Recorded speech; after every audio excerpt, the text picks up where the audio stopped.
My daughter-in-law looked me straight in the eyes at that dinner table and said, "Walter, you're becoming a problem." My son said nothing. He just looked down at his plate and let her say it. What neither of them knew was that I had been planning for that moment for 3 months. I am Walter Graves. I am 64 years old. And this is the story of how I disappeared and what I left behind when I did. I want to start with the house, because the house is where everything began and where everything ended. I built that house with my own hands. Not literally, I was a civil engineer, not a carpenter, but I designed every square foot of it. I drew the blueprints on a drafting table in my garage when my wife, Carol, was still alive. She would bring me coffee at 11 o'clock at night and look over my shoulder and say things like, "Walter, the master bedroom needs more light," and I would redraw the whole east wall just because she smiled when she said it. We broke ground in 1994. We moved in on a Tuesday in March of 1996. My son Derek was 11 years old. He ran through every room and picked the bedroom at the end of the hall because it had a window that faced the oak tree he liked to climb. Carol died in 2017. Pancreatic cancer. 4 months from diagnosis to the end. I won't spend more time on that than I need to because this story isn't about grief, even though grief is threaded through every part of it. What I will say is that after she was gone, that house was the only thing that still felt like her. The kitchen still smelled like the lavender she kept in a bowl by the window. Her handwriting was still on the inside of the pantry door, little grocery lists she'd stuck there with a thumbtack and never taken down. I couldn't leave. I didn't want to. Derek was 32 when Carol passed. He'd been married to Serena for 2 years by then. I didn't know Serena well. They dated for about 18 months before the wedding, a small ceremony in Asheville that felt more like a business arrangement than a celebration. Serena was from money. Her father owned a chain of car dealerships in the Carolinas, and she had grown up in a world where everything had a price tag and everything could be negotiated. She wasn't unkind to me in those early years. She was just distant in the way that some people are distant when they haven't decided yet what you're worth to them. After Carol died, Derek came to see me more often. He'd drive up from Charlotte on Sunday afternoons, and we'd sit on the back porch and not say very much, and that was enough. He looked like his mother around the eyes. I never told him that. I should have. Then, Oliver was born in 2019. My grandson changed everything. I say that without any sentimentality, just as a plain fact. When Derek put that baby in my arms for the first time in the hospital room, something that had been frozen in my chest since Carol died started to loosen. Oliver had her hands long fingers, wide palms. I noticed it immediately. I didn't say anything because Serena was in the bed watching me with that careful expression she had, the one that meant she was calculating something. The first time Serena asked me for money, Oliver was 4 months old. It wasn't a direct request. It never was with her. She mentioned, over dinner, that they'd found a house in Myers Park, a beautiful neighborhood, she said. Very good schools, very safe, and that the mortgage would be a stretch but manageable. Derek nodded along the way he always did when Serena was talking about something she had already decided. I asked what stretch meant. Serena smiled and said they might need a little help with the down payment.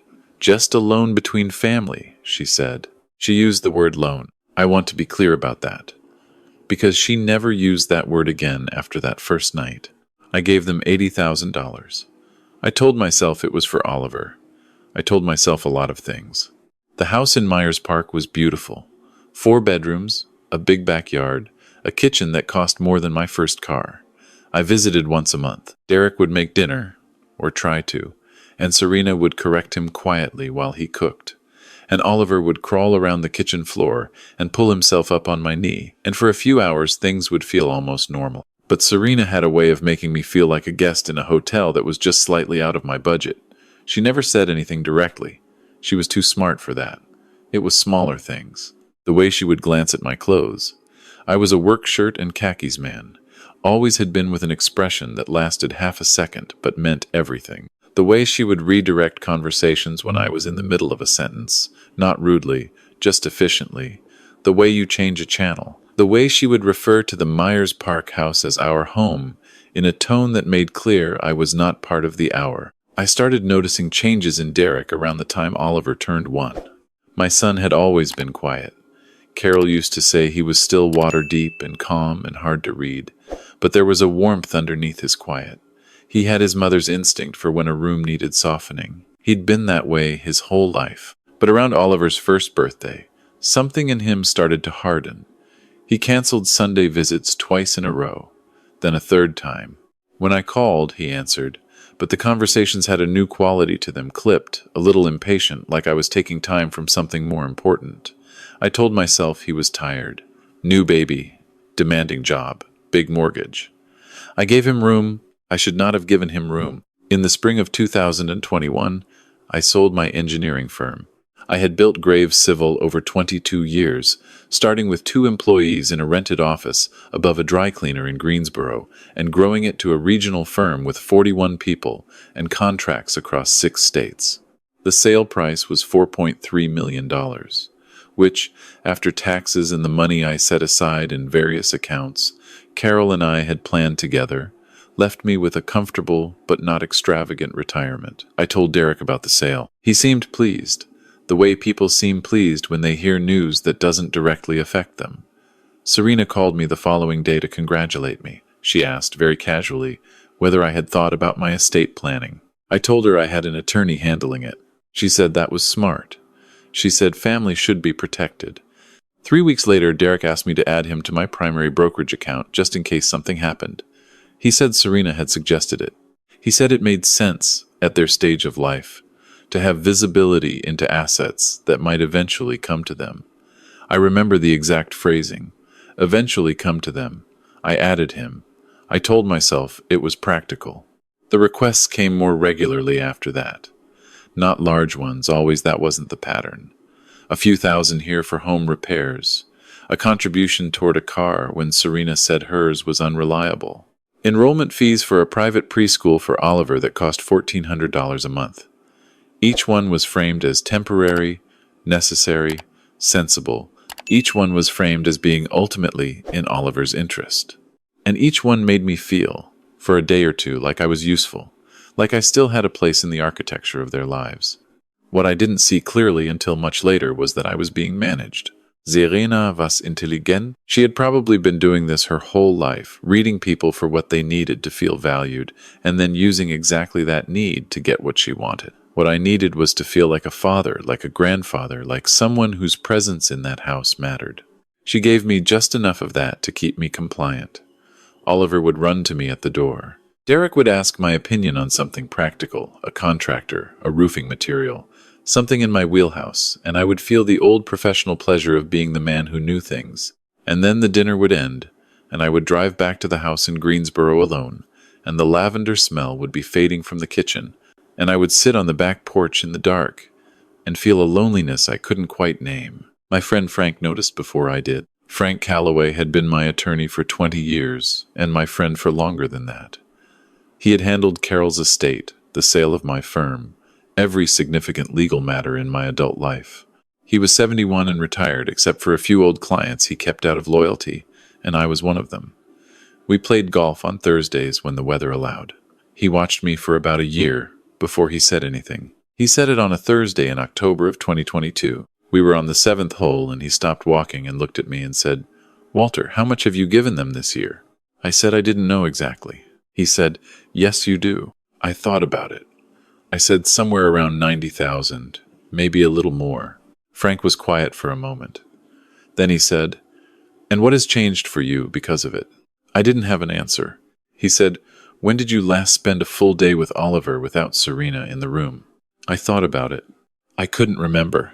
Frank put his hand on my shoulder and said, "I'm not telling you what to do. I'm just asking you to see what's in front of you." I drove home that night, and I sat at the kitchen table, and I went through my bank statements for the previous 18 months. I am an engineer. I am trained to look at systems and identify where load is being distributed incorrectly, where a structure is bearing weight it was never designed to bear. When I laid out those statements, I saw the structure clearly for the first time. Over 18 months, I had transferred or gifted a total of $237,000 to Derek and Serena. In the same period, I had seen Oliver alone, without Serena present, without the managed quality that her presence always introduced exactly twice.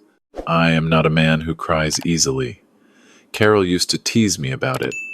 She said I had tear ducts made of reinforced concrete, But I sat at that kitchen table in the house I had built for her, and I felt something break open in my chest, and I let it, because I was alone and no one would see. Then I dried my face, and I called Frank. We talked for 2 hours. Not about feelings, Frank and I weren't built for that kind of conversation, but about options, about what was legally mine, what was accessible to Derek through the account access I had given him, what could be changed, and how quickly. About Oliver, and what protections existed for a grandparent in the state of North Carolina, and under what circumstances a court might consider a change in arrangement. Frank had done family law early in his career. He still knew the landscape. By midnight, I had the outline of a plan. I want to be honest about something. There was a part of me, even then, that hoped I was wrong about Derek. I had raised that boy. I had coached his Little League team and driven him to SAT prep, and sat in the front row at his college graduation with a grief in my chest because Carol was not beside me. I had watched him become a man, and I had been proud of him in the quiet way that fathers are proud of sons when the son doesn't know they're being watched. I didn't want to believe that the man I raised had become someone who would allow his wife to reduce his father to a quarterly budget line. I told myself there was still time, that if I said something directly, something honest, Derek would hear me the way he used to hear me when he was young, and the world was simpler. I gave it 3 more months. I invited them for Christmas, the full week between Christmas and New Year's. The house in Greensboro, Carol's house, my house. I stocked the kitchen with everything Oliver liked.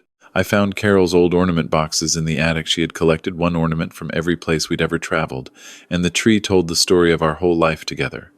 I put them all up. I wanted Derek to see it. I wanted him to remember what we were.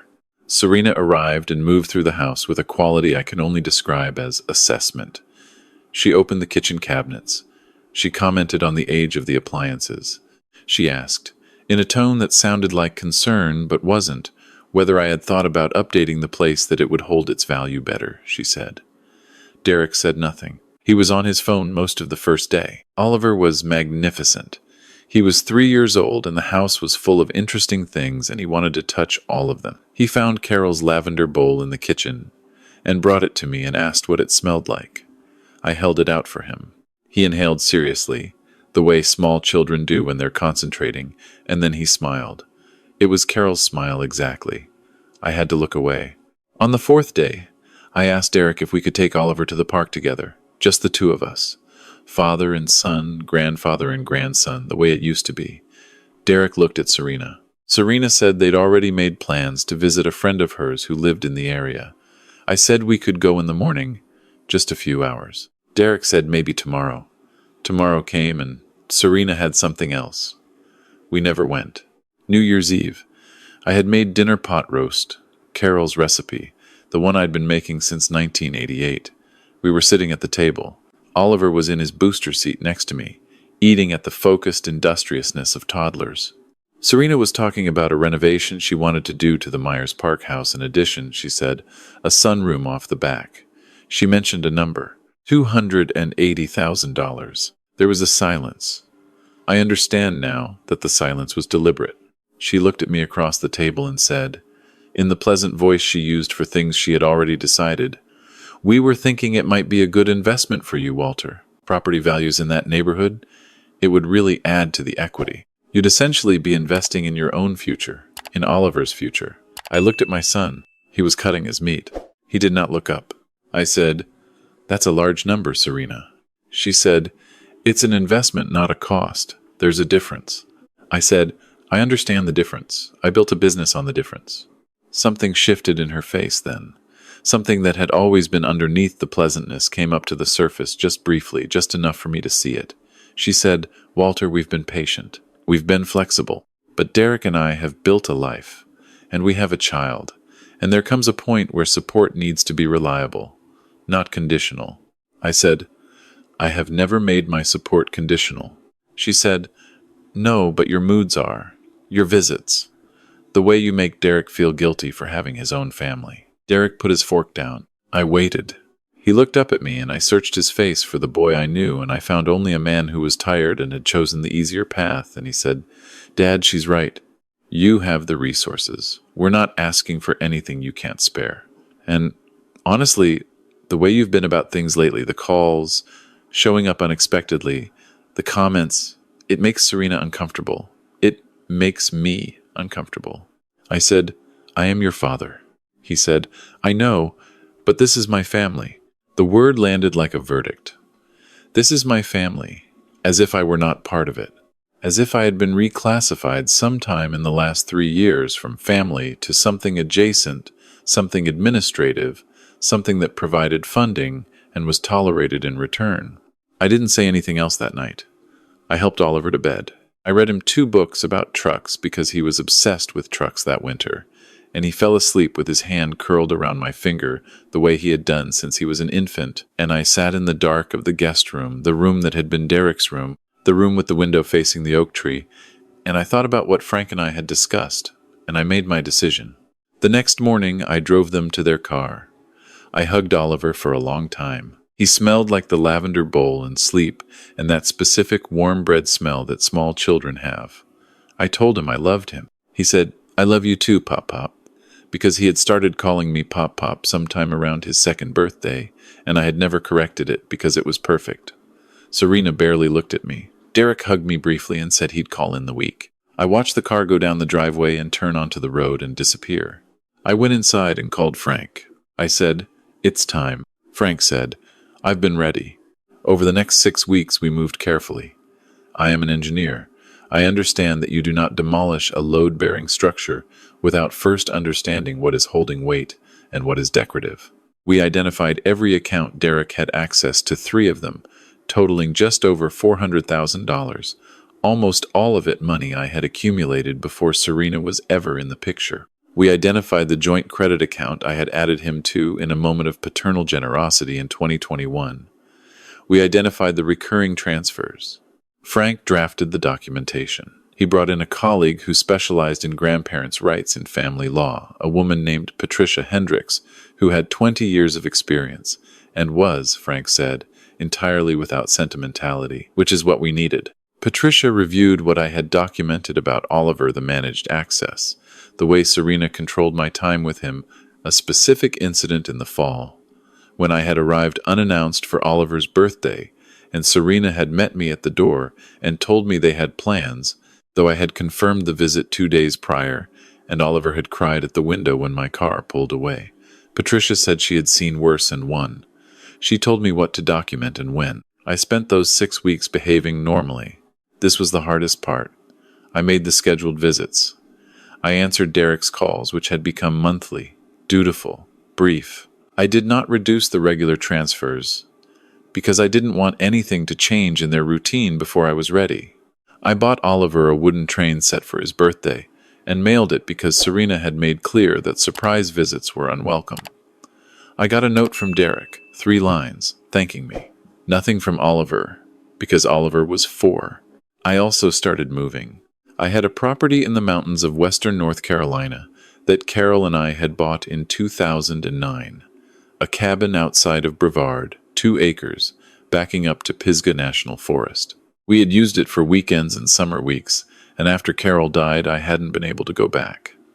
The association with her was too strong, but I had kept it maintained, paid a local property management company to check on it, kept the utilities on. I arranged for it to be prepared. New water heater, a thorough clean, enough firewood to last a season.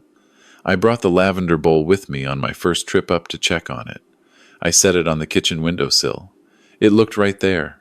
On a Wednesday morning in early February of 2023, Frank and I executed everything. The accounts Derek had access to removed. His name came off every financial instrument he'd been added to. The recurring transfers stopped. The joint credit line closed. The estate documents revised, with Oliver named as a trust beneficiary with Patricia Hendricks and Frank as co-trustees, which meant Derek and Serena would have no direct control over any inheritance even if the worst happened to me. A new will, drafted to reflect what I actually wanted rather than what I had been gradually pressured into. That afternoon I packed 2 bags. Clothes, my drafting tools, old habit, Carol's photographs, Oliver's drawings from the refrigerator, which I had kept every one of, folded carefully in a manila envelope. The lavender bowl was already at the cabin. I drove out of Greensboro at 4 in the afternoon. I did not leave a note. I did not send a message. I drove west on I-40 and watched the Piedmont flatten into the foothills, and the foothills rise into the mountains, and by 7 o'clock I was on a 2-lane road in Transylvania County, with nothing on either side but dark trees, and I felt something I had not felt in years. I felt like myself. I called no one that night. I made eggs and toast and sat on the cabin porch with a blanket and a glass of bourbon and listened to the creek below the property and thought about Carol, which I do every night, but usually with more pain. That night it was different. She had loved this place. She used to say the mountains made her feel appropriately small. I understood what she meant that night in a way I hadn't before. Derek called the next morning. I watched my phone ring. Then I watched it ring again. Then I listened to the voicemail, which was short and confused. He had tried to access the brokerage account. There seemed to be an issue. Could I call him back? His voice had the quality of a man who suspects something but hasn't yet let himself believe it. I did not call back. Serena called in the afternoon. I did not answer. Her voicemail was longer and had a different quality, entirely less confusion, more steel. She used words like oversight and misunderstanding, and I think there's been some kind of mistake, and the careful control in her voice told me she knew immediately that there had been no mistake. She was already calculating. I called Patricia that evening. She told me that she had filed the initial petition for grandparent visitation rights that morning, as planned, and had included the incident documentation we had compiled over the previous weeks. She said these filings sometimes moved slowly, but that our record was strong. She said to let her handle contact from that point forward.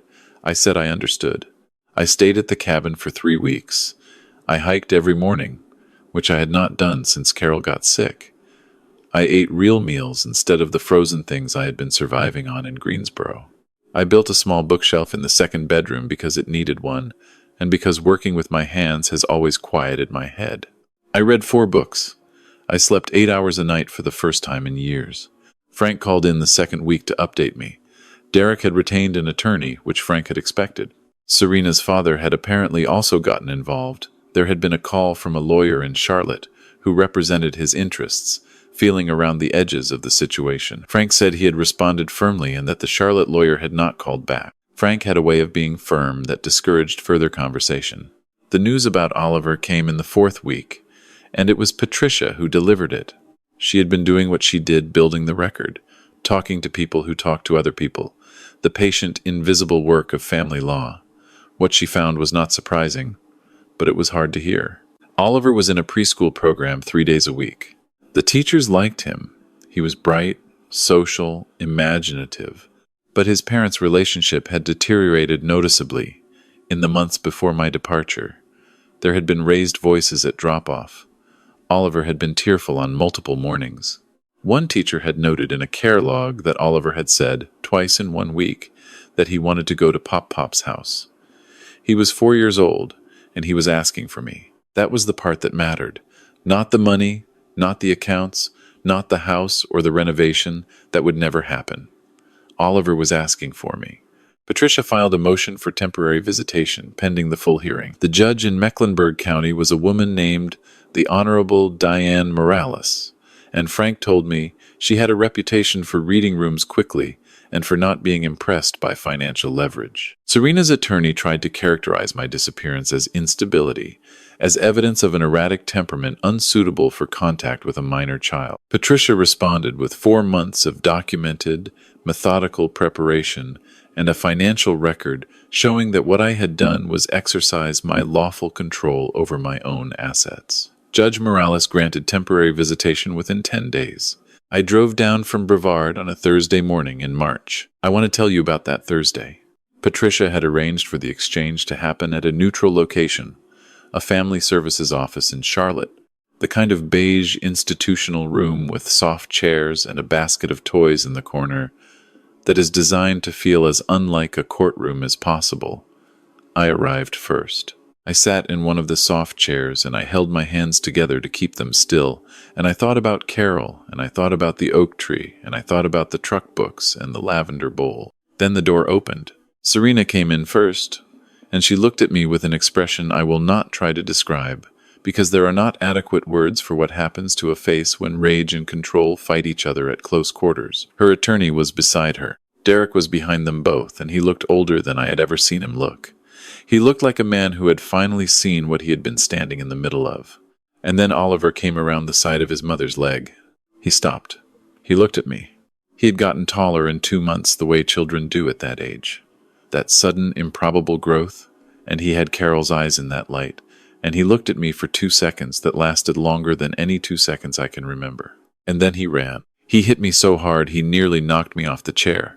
He wrapped his arms around my neck and pressed his face into my shoulder, and I felt the whole architecture of myself, every careful, controlled, engineered thing I am, come apart completely. I held my grandson, and I did not try to hold myself together, and I did not care who saw. Patricia gave me and Oliver 45 minutes in a side room with the truck books she had thought to bring. He told me about preschool. He told me about a dog named Captain that lived next door to his house, and that he wanted a dog more than anything in the world. He showed me a loose tooth that he was enormously proud of.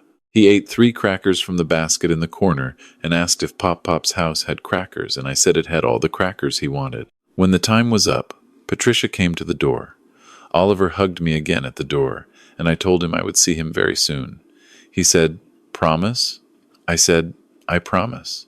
He went back to his mother. He looked over his shoulder once, at the door. I drove back to Brevard, and I sat on the porch with the bourbon and the blanket, and I told Carol what had happened, out loud, because I do that sometimes when it matters. The full hearing was in April. I drove down and stayed in a hotel, and wore the suit I had worn to Carol's last good event, a dinner in 2016 before things got bad, because it still fit, and because I needed to feel like someone who knew what he was doing. Frank and Patricia had done their work. The financial record was clear. Every dollar I had given was mine to give, mine to stop giving. The access Derek had held was access I had granted and had every right to revoke. The estate changes were legal, thorough, and had been made before any legal action was initiated, which was important. What Serena's attorney could not explain away, and what I think changed the room, was the teacher's log. Oliver, 4 years old, asking for Pop-Pop, twice in 1 week. Children don't perform for care logs. Judge Morales read that entry, and her expression did not change, but something in the room changed with it. Serena's attorney argued that I was using Oliver as leverage in a financial dispute, that my sudden withdrawal of support was coercive, that I was an unstable presence who had disrupted a family unit out of spite. He was skilled at his job, I'll give him that. Patricia's response was 18 pages long and included every documented visit, every transfer, every communication, and the pattern it revealed was not of a father retaliating. It was of a man who had been slowly, carefully excluded from his own family, while being systematically used as a funding source, who had done nothing impulsive or harmful, who had simply stopped. Judge Morales granted me regular visitation every other weekend and 1 extended summer visit, with the provision that further restriction would be reviewed if Oliver's expressed preferences, which she took seriously, continued to indicate distress during separations. She also noted, in language that she directed at Serena and Derek equally, that the financial arrangements between adults in a family had no bearing on the rights of a child to have consistent, loving contact with a grandparent, and that she would be watching this case. I shook Patricia's hand in the hallway. Frank was on the phone but gave me a nod that in 30 years of friendship I had learned to read as significant. Derek was standing by the elevator when I passed. His attorney had already gone. Serena was somewhere behind him. He looked at me and I stopped because I could see that he was trying to find something to say, and I owed him the space to find it. He said, "I didn't know it had gotten that far." I said, "I know." He said, "She," and then he stopped. He looked at the floor. He was 38 years old and he looked like he was 11 again, and I had found him in the driveway after a bad day at school, sitting in the gravel with his back against the tire of my truck, waiting for someone to notice. I said, "Come see me in Brevard." He looked up. I said, "Bring Oliver. Come see the cabin. There's room." He didn't say anything. I got in the elevator. I don't know what he did after that. 3 weeks later, on a Saturday morning, a car I didn't recognize pulled down the driveway of the cabin. I was on the porch with my coffee. The car stopped and the passenger door opened and Oliver came out at a dead run. I set down my coffee. He hit the porch steps at full speed, and I caught him at the top, and he grabbed my face in both his hands the way he did when he was being serious, and he said, "Pop, Pop, is this your mountain house?" I said yes, it was. He looked around at the trees, at the creek you could hear but not see, at the woodpile, at the dark edge of the Pisgah forest. He said, "I like it." I said I liked it too. Derek got out of the car slowly. He stood by the door for a moment.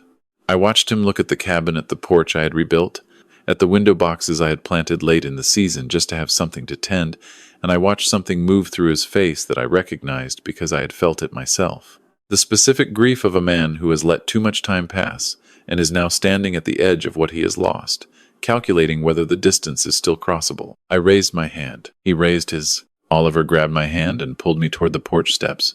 "Can we go to the creek?" he said. "Dad said there's a creek." I said there was a creek. "Can we find rocks?" I said we could find rocks. He pulled harder. I looked at Derek over Oliver's head. My son was walking toward the porch now, his hands in his jacket pockets, not quite looking at me, the way he had always moved toward things he was nervous about. He had done it the day he told me he was getting married. He had done it the day he called to say Carol was in the hospital for the last time. He came up the steps. We stood next to each other on the porch for a moment, looking at the trees. He said, "The cabin looks good." I said, "It needed some work." He said, "Yeah." Oliver was already at the edge of the yard, pointing at something in the grass. His voice came back to us, high and certain, full of the absolute authority of a 4-year-old who has spotted something interesting. Derek said, "I ended things with Serena." I said nothing. He said, "Or she ended them. Depends on who you ask." He let out a breath that had been held for a long time. "The attorney is in Charlotte. The house has to be sold. Oliver is Patricia helped draft a custody arrangement." I said, "I know. She keeps me informed." He nodded. He was quiet for a moment. Then he said, "I should have."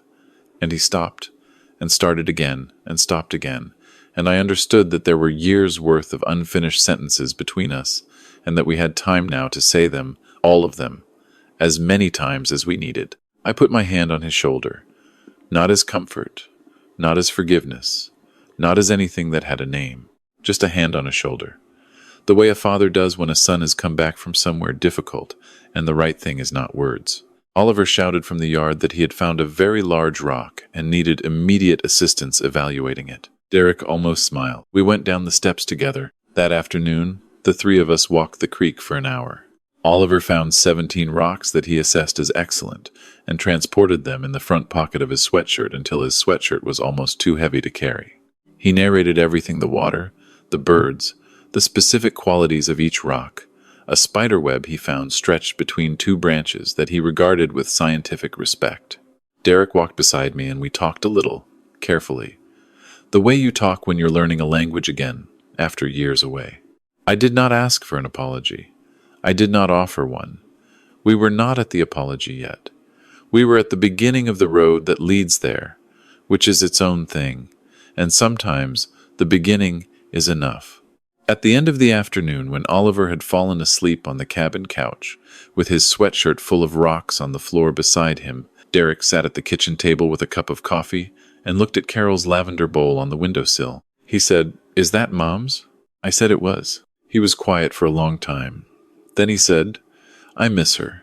I said, "Me too." Outside the window, the mountains were doing what mountains do in the late light, that slow bronze deepening that Carol used to make me stop and look at even when I was in a hurry. I looked at it now. There was no hurry.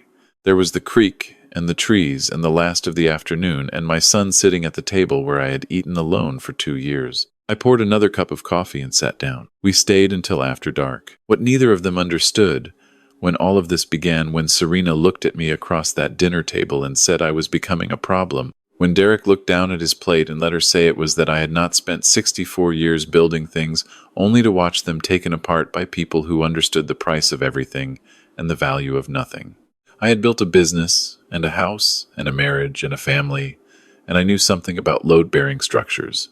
I knew which parts could be removed and which parts, if you took them away, would bring the whole thing down.